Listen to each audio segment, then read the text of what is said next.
Hello' students, আশা কৰোঁ তোমালোকে চবেই ভালে আছা। মই তোমালোকৰ সৌৰভ ছাৰ আৰু মই চবকে ৱেলকাম জনাই আছোঁ in the official YouTube channel of Euphoria academy. So' থাম্বনেইলৰ পৰা বস্তুখিনি তোমালোকে গমেই পাইছে যে কি কি কণ্টেণ্ট লৈ ভিডিঅ'টো মই বনাম, আৰু সেইটো বাৰু এক্সপেক্টেড কাট অফ বা নাম্বাৰ অফ কুৱেশ্যনছ যিটো আমাৰ এটেম্প্ট কৰাটো ছেফ বুলি আমি কনচিডাৰ কৰিব পাৰোঁ, যিটো আমাৰ 29 ছেপ্টেম্বৰৰ যিটো ADRE গ্ৰেড 3 গ্ৰেজুৱেট লেভেলৰ যিটো এক্সাম হ'বলৈ গৈ আছে, এই পাৰ্টিকুলাৰ এক্সামত আমি কেইটা কুৱেশ্যন এটেম্প্ট কৰিলে আমি ছেফ বুলি আমি কনচিডাৰ কৰিব পাৰোঁ, সেইটো লৈ এটা চৰ্চা আৰু যিটো ডিছকাশ্যন। আৰু বাৰু পাৰ্চনেলি এইটো বাৰু মোৰ একদম মানে পাৰ্চনেল অপিনিয়ন, এইটো it may vary from person to person, but this is what I believe, যিটো মোৰ যিটো পাৰ্চনেল এজাম্পশ্যন সেইটো এবাৰ শ্বেয়াৰ কৰিবলৈ গৈ আছোঁ। এতিয়া কথা হ'ল এই পাৰ্টিকুলাৰ ভিডিঅ'টো কিয় বনোৱা হ'ল, মানে কি কাৰণ হ'ল বনোৱা, আৰু ৰিজন হ'ল যেতিয়া আমাৰ 15 ছেপ্টেম্বৰৰ যিটো এক্সাম হ'ল তাতে মোৰ বহুত ষ্টুডেণ্টছে মই এইটো কমন এটা মই প্ৰব্লেম পালোঁ, বা কমন এটা মানে চবৰে এটা কি ক'ম ৰিগ্ৰেট, আৰু এটা চবেই এইটো লৈ অলপ ৰিগ্ৰেট বুলিয়ে ক'ম। ৰিগ্ৰেট ৱাৰ্ডটোৱে মানে এপ্ৰপ্ৰিয়েট ৱাৰ্ড হ'ব যে ছাৰ মই জেনাৰেল বা মই OBC বা SC বা ST যি হওক বাৰু, আমাৰ পাৰ্টিকুলাৰ এটা আইডিয়া নাছিল যে আমি কিমানকেইটা এটেম্প্ট কৰিলে আমাৰ কাৰণে ছেফ স্ক'ৰ হ'ব বুলি। চ' এইটো মানে এটা পাৰ্টিকুলাৰ পাৰ্টিকুলাৰ এটা ভয় থকাৰ কাৰণে আমি নাম্বাৰ অফ কুৱেশ্যনছ অলপ বেছি এটেম্প্ট কৰাৰ যেতিয়া ট্ৰাই কৰিলোঁ, তেতিয়া কিন্তু আমাৰ নেগেটিভটো হৈ গ'ল। চ' যদি আমি আগৰ পৰা মোটামুটি এটা আমাৰ আইডিয়া থাকে যে কেইটামান কুৱেশ্যনছ এটেম্প্ট কৰিলে বস্তুখিনি এটা ছেফ স্ক'ৰ এটা আমি পাম, সেইটো থাকিলে আমাৰ বস্তুখিনি অলপ প্লেনিং ৱাইজ আমি বস্তুখিনি এপ্ৰ'চ কৰিব পাৰিম।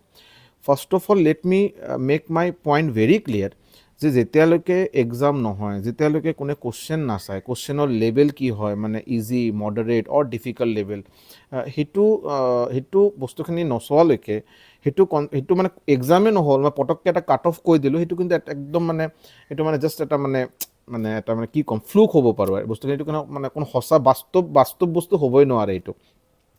চ' কাট অফ অবভিয়াছলি এক্সাম হোৱাৰ পিছত কুৱেশ্যনটো চাই পিনে মানুহৰ কেনেকৈ ফিডবেক আহিছে, কোনে কিমান এটেম্প্ট কৰিলে, কিমানখিনি নেগেটিভ হৈ আছে, এভাৰেজ স্ক'ৰ কিমান হ'ব পাৰে, সেইটো চাই পিনে আমি অবভিয়াছলি এটা কাট অফ কিবা এটা গেছ কৰিব পাৰোঁ, যিটো মই হাই ছেকেণ্ডেৰীৰ কাৰণে এটা গেছ কৰিছোঁ। যদি কোনোবা চাব বিচাৰে, মই নিশ্চয় ডেছক্ৰিপশ্যনত এই পাৰ্টিকুলাৰ হাই ছেকেণ্ডেৰীৰ যিটো কাট অফ মোৰ হিচাপে যিটো মই প্ৰেডিক্ট কৰিছোঁ সেইটো মই দি দিম বাৰু।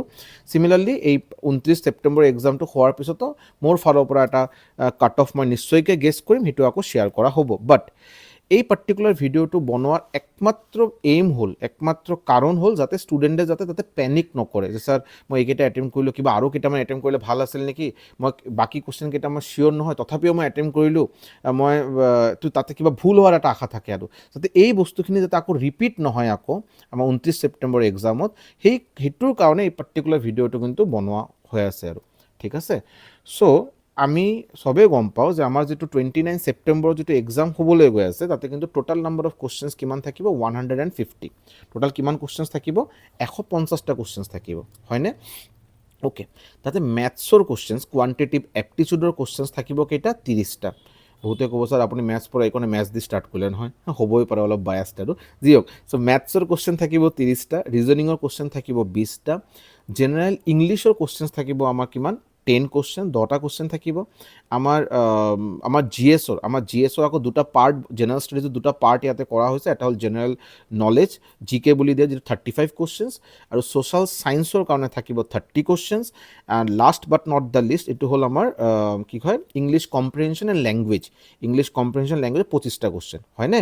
মেথছৰ 30টা, ৰিজনিঙৰ 20টা, হৈ গ'ল 50টা কুৱেশ্যন। GSৰ কুৱেশ্যন থাকিব total 30 questions, social science 35 GK মানে 65 কুৱেশ্যনছ, আৰু জেনেৰেল ইংলিছত থাকিব 10টা কুৱেশ্যন, 10 কুৱেশ্যনছ, আৰু ইংলিছ কম্প্ৰিহেনশ্যন এণ্ড লেংগুৱেজৰ পৰা থাকিব 25টা কুৱেশ্যন, হৈ গ'ল আমাৰ 150 কুৱেশ্যনছ। অ'কে, যিটো মষ্ট ইম্পৰ্টেণ্ট যিটো আমাৰ টেক কেয়াৰ কৰা প্ৰয়োজন, এইটো হ'ল ইংলিছ কম্প্ৰিহেনশ্যনত যে 25টা কুৱেশ্যনছ থাকিব, তাতে কিন্তু ইচ কুৱেশ্যন উইল কেৰি 2 মাৰ্কছ। ইয়াতে যে ইংলিছ কম্প্ৰিহেনশ্যন বা লেংগুৱেজৰ যে 25টা কুৱেশ্যন থাকিব, তাতে কিন্তু এটা কুৱেশ্যনৰ ওপৰত 2 মাৰ্ককৈ দিয়া থাকিব, 2 মাৰ্কছ উইল বি দেয়াৰ। চ' যদি কিবা কাৰণত ভুল হয়, যদি 1/4 ডিডাক্ট হ'ব, মানে 0.5 ডিডাক্ট হ'ব কেতিয়া, যদি আমাৰ ইংলিছ কম্প্ৰিহেনশ্যনৰ 25টা কুৱেশ্যনৰ ভিতৰত যদি কিবা আমি ভুল কৰোঁ, ঠিক আছে। বাকী যে থাকি গ'ল আমাৰ 125টা question, each question will carry 1 mark, ভুল যদি হয় 0.25। ক্লিয়াৰ? অ'কে, এতিয়া যোৱা বছৰ যিটো কাট অফ আহিছিল বা মোৰ যিটো ব্যক্তিগত যিটো এক্সপিৰিয়েঞ্চৰ পৰা মই কৈ আছোঁ যে যদি আমি 115টাৰ পৰা 115টা ছেফ এটা নাম্বাৰ অফ কুৱেশ্যনছ, 115টা 120টা নাম্বাৰ অফ কুৱেশ্যনছ যদি আমি এটেম্প কৰোঁ, তো মই ভাবোঁ যে আমাৰ কাৰণে এইটো ছেফ এটা স্ক'ৰ হ'ব বুলি মই ভাবোঁ।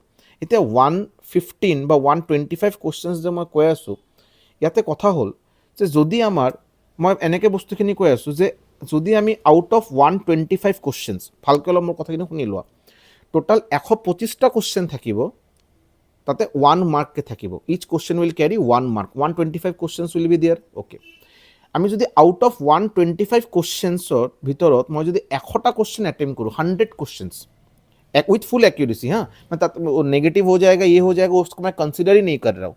नेगेटिव वाला बात अगर मैं छोड़ देता हूँ, विथ फुल एक्यूरेसी अगर मैं अटेम्प्ट करता हूँ, तो आउट ऑफ 125 কুৱেশ্যনছ মই যদি 100টা কুৱেশ্যন এটেম্প্ট কৰোঁ, তো 100 into 1 আমি পালোঁ কিমান? 100 হৈ গ'ল।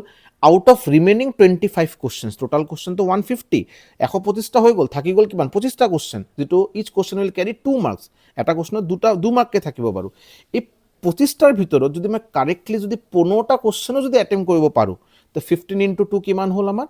30 মাৰ্কছ। চ' ইয়াতে হৈ গ'ল 100 আৰু ইয়াতে 15 into 2 আমাৰ হৈ গ'ল কিমান? 30। চ' 100 + 30 আমি পাই গ'লোঁ কিমান? 130 আউট অফ 175। Out of 175। 175ৰ ভিতৰত কোনোবা যদি 130 মাৰ্ক, মই জেনেৰেলৰ কথা ভাবি মই বস্তুখিনি কৈ আছোঁ। অবভিয়াছলি আনৰিজাৰ্ভ কেটাগৰীৰ কথা যদি মই বস্তুখিনি আমি প্ৰেডিক্ট কৰিব পাৰোঁ বা বস্তুখিনি যদি মই ষ্টেণ্ডাৰ্ড কৰিব পাৰোঁ আনৰিজাৰ্ভ কেটাগৰীৰ কাৰণে, অবভিয়াছলি তেতিয়া OBC, SC, ST plains, ST hills, মই গোটেইখিনি কিন্তু 5-5-5-5কে কমাই পিনে কিন্তু বা মোটামুটি এটা এভাৰেজত বস্তুখিনি ওলাব পাৰোঁ। So' whatever I am saying, I am just predicting this for unreserved category students, ঠিক আছে?